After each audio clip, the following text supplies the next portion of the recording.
Now, it's nice that we understand what makes us reasonable in believing that there are these physical objects in the world, chairs, tables, this kind of stuff. Well, we're pretty comfortable with the basic concept. You might be sitting there and saying, well, what does this all have to do with religious belief, or whether I'm rational in believing it? And what we ought to think about is that there are many people, or maybe memories that overstate, there are a lot of people who think that they have had religious experiences. And in fact, it's kind of interesting because when you start off thinking about whether God exists or not, you don't immediately sit down and try to come up with a proof like the traditional arguments for or against God's existence, but rather most people think about having some kind of experience. And in fact, this has led philosopher named Stephen Kahn, a professor at the City University's Graduate Center, to write in an article on, the title of the argument is "The Irrelevance to Religion of Philosophical Proofs for the Existence of God." And he writes, one might expect that religious believers would be vitally interested in discussions of this subject, namely the subjects of proofs of God's existence. One might suppose that when a proof of God's existence is presented and eloquently defended, believers would be most enthusiastic, and that when a proof is attacked and persuasively refuted, believers would be seriously disappointed. But this is not at all the case. I'm sure Professor Kahn has had years of experience at this point talking to students about the proofs for God's existence. Religious believers seem, he continues, remarkably uninterested in philosophical proofs for the existence of God. They seem to consider discussion of such proofs as a sort of intellectual game which has no relevance to religious belief or activity. And this is a view shared by proponents of both supernaturalist and naturalist varieties of religion. For example, Soren Kierkegaard, a foremost proponent of supernaturalist religion, remarked, quote, "Whoever, therefore, attempts to demonstrate the existence of God is an excellent subject for the comedy of the higher lunacy." End of quote. The same essential point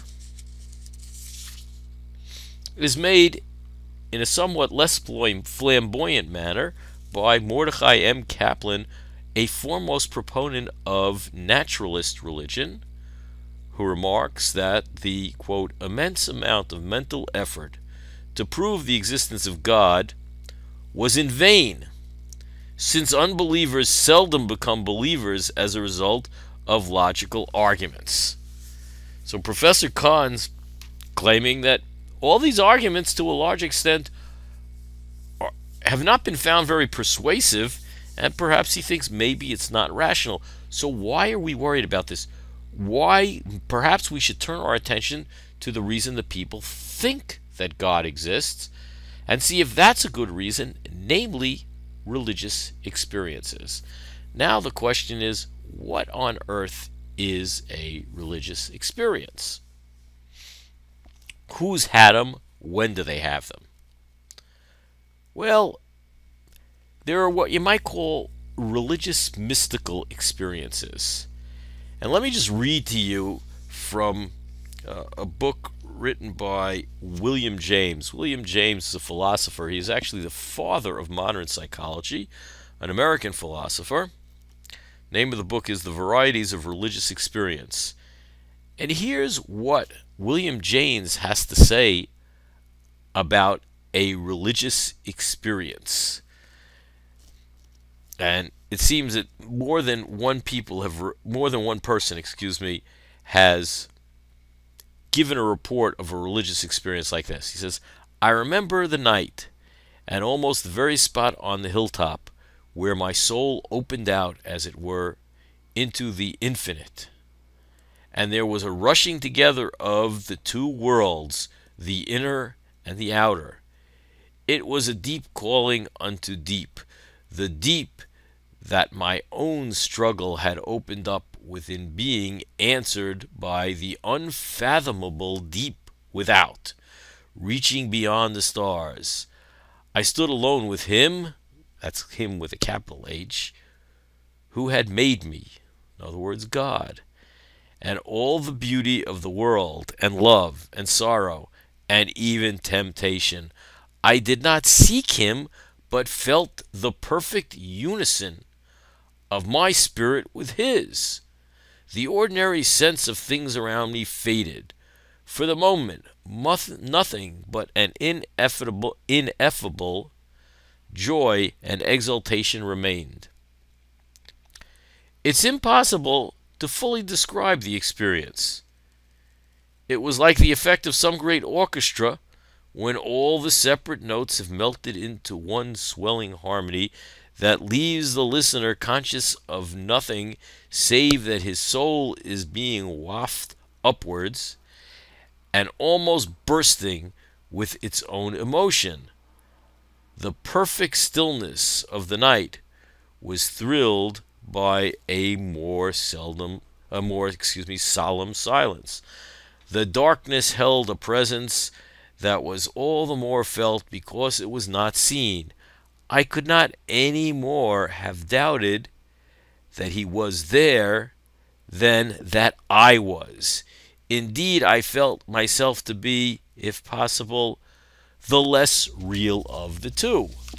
Kind of an interesting description of a religious mystical experience. And it's one that we hear from more than just William James.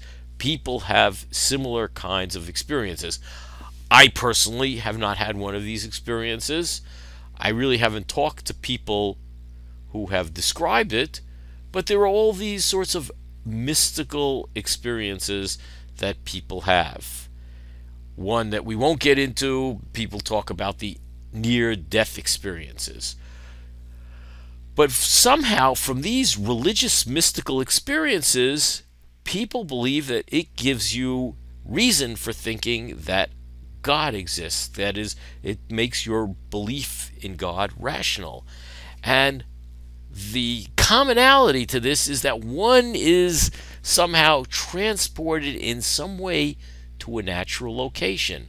So one issue that we really want to deal with shortly is, are these experiences like the experience of the chair? Are they such that they give the experiencer, the person having the experience, reason for thinking that there is a divine being, that God exists?